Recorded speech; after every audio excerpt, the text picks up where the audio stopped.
Hello. I'm not sure how this is gonna go. So so we'll see. I just I want so bad to do readings today.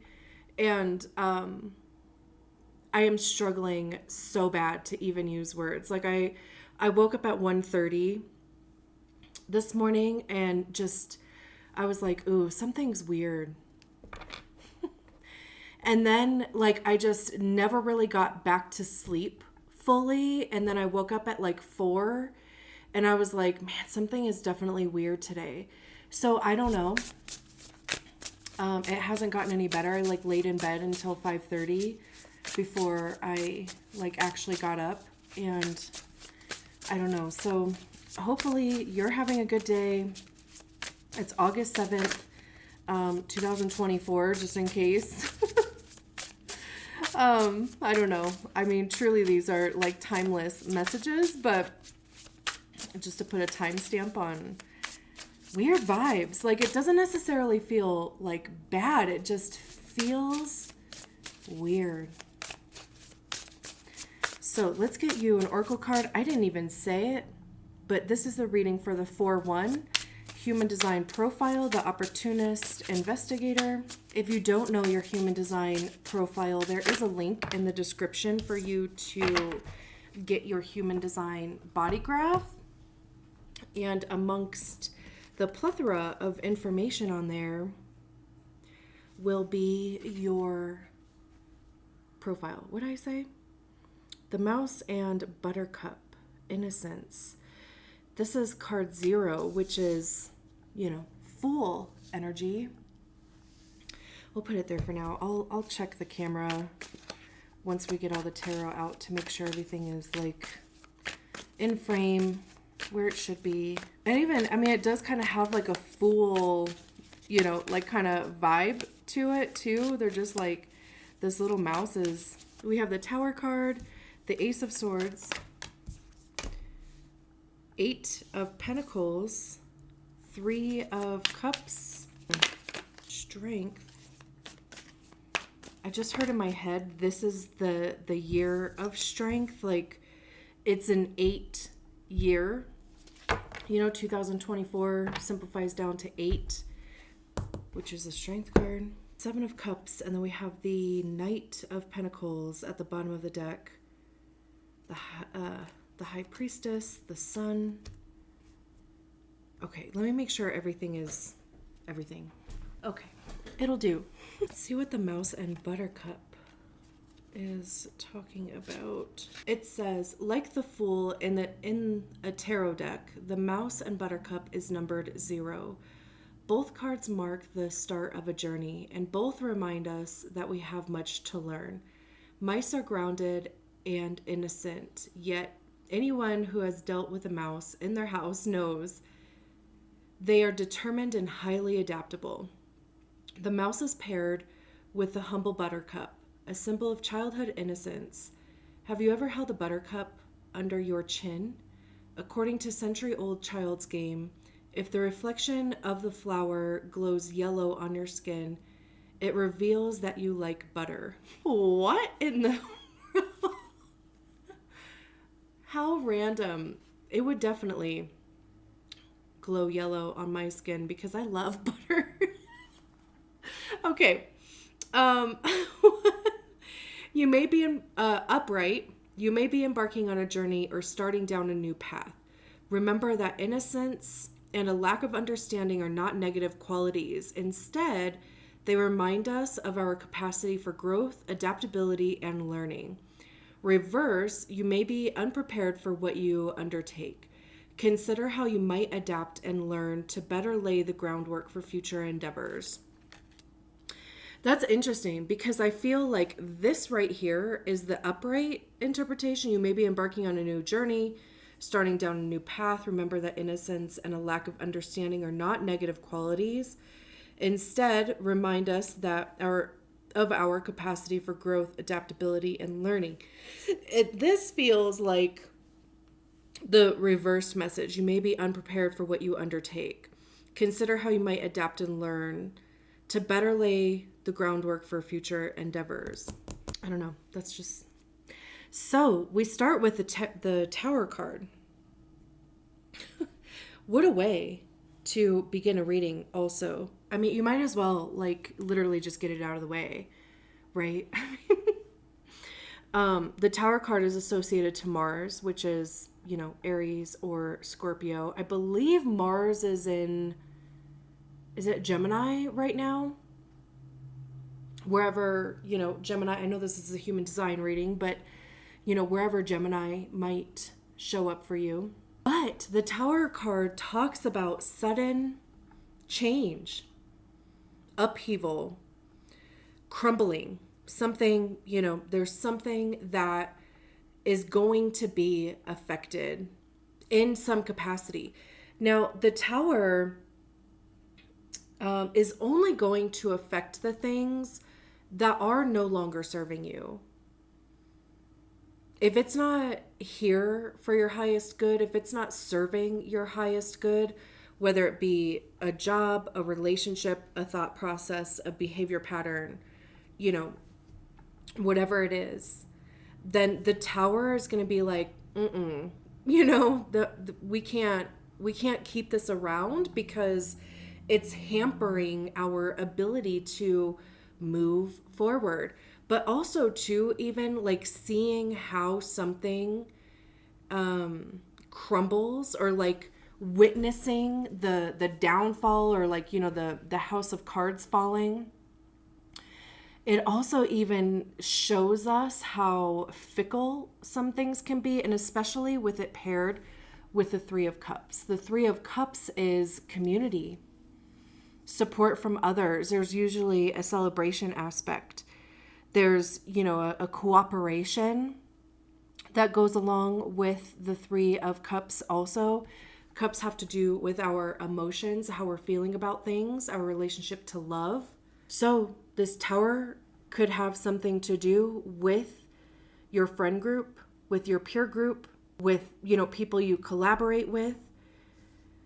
You could just maybe even see that, you know, the support that you give others is not reciprocal. There could even be a need for you to be more supportive. Like, you know, there might just be something that happens with the Tower card where, you know, you find yourself needing to be more of a support role.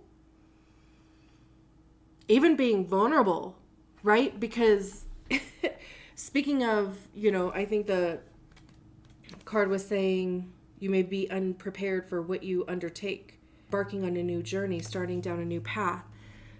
Even, you know, vulnerability can be hard, you know, sometimes, especially, you know, if it involves multiple people, or, you know, just uncharted territory type of thing.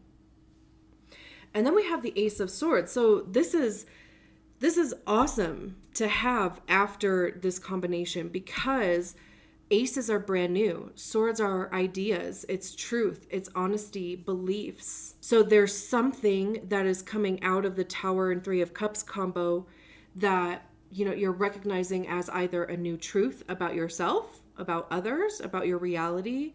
It could shift your belief system. Even, you know, there's this butterfly here, which talks about transformation. Even, and it's funny, I kind of keep going back to this card. Remember that innocence and a lack of understanding are not negative qualities. Instead, they remind us of our capacity for growth, adaptability, and learning. It's also like one of those things of this truth, this idea, this belief, whatever the Ace of Swords represents for you. It wouldn't have even been possible to see that new perspective, to gain new clarity. I don't know why all of a sudden I'm like out of breath talking about this. I don't know. There's got to be something to that too.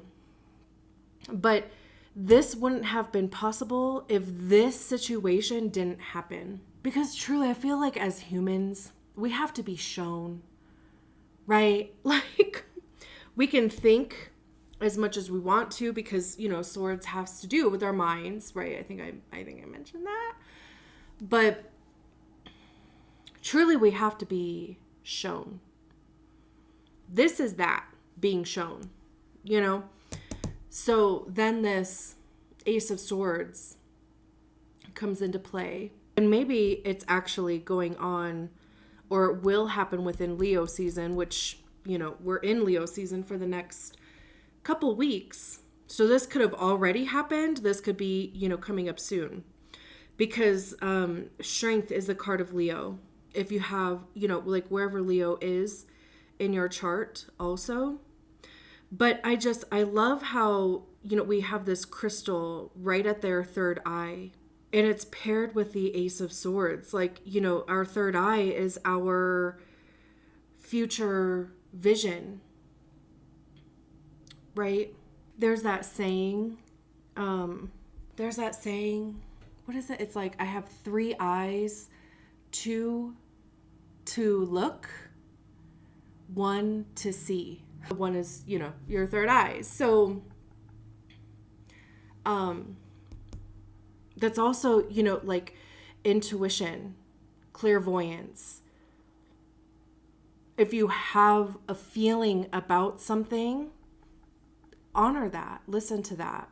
Strength also, it talks about determination, perseverance, adaptability, even too.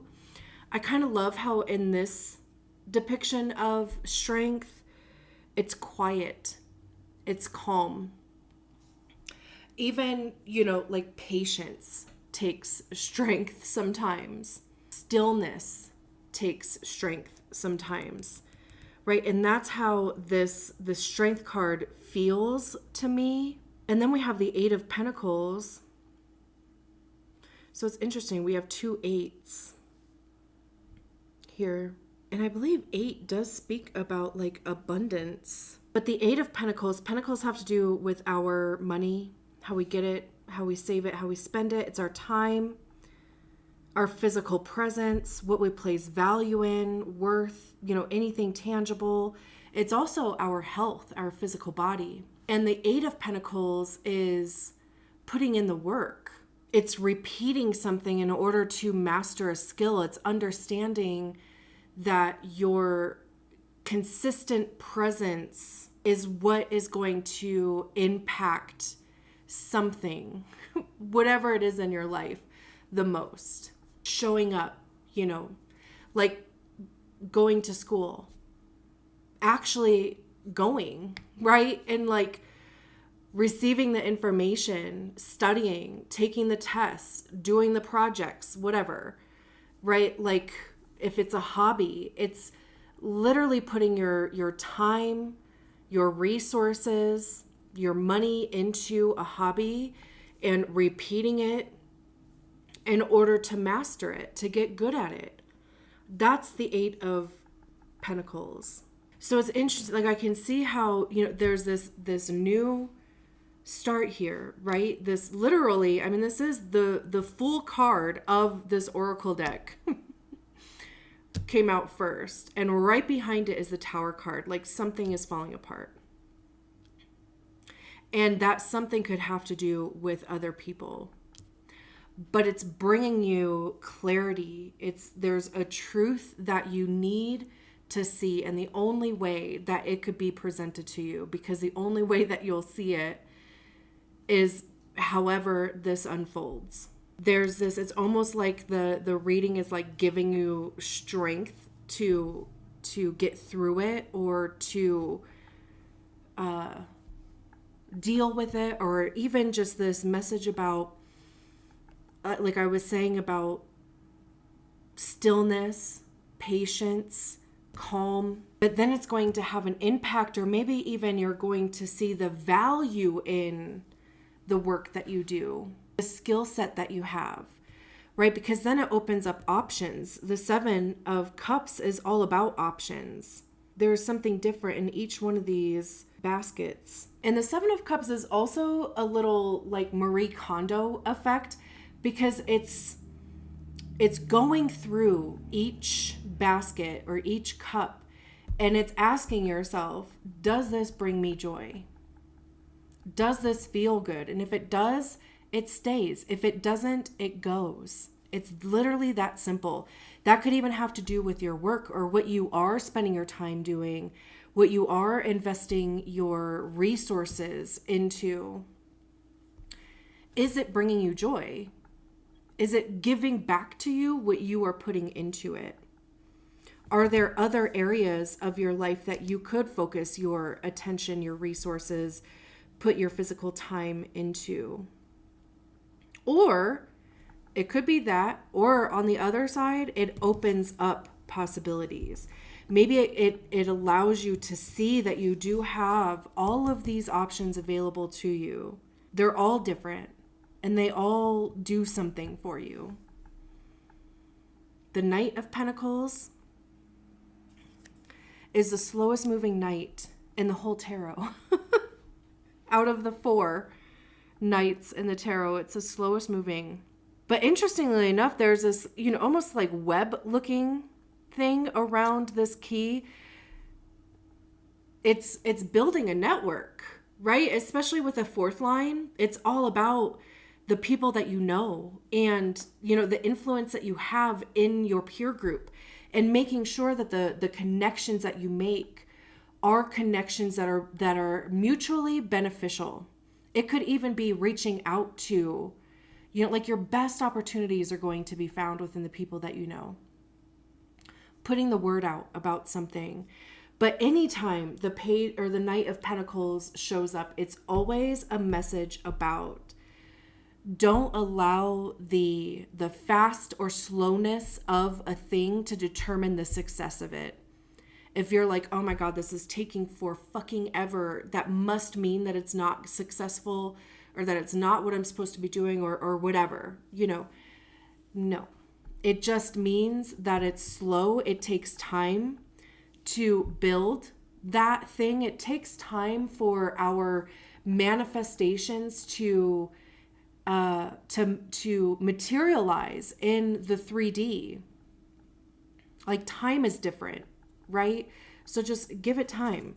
There's the Revealer, which is the High Priestess. This is being in tune with your star player, your higher self. It could be, if you believe in a higher power, it could be whatever the higher power is.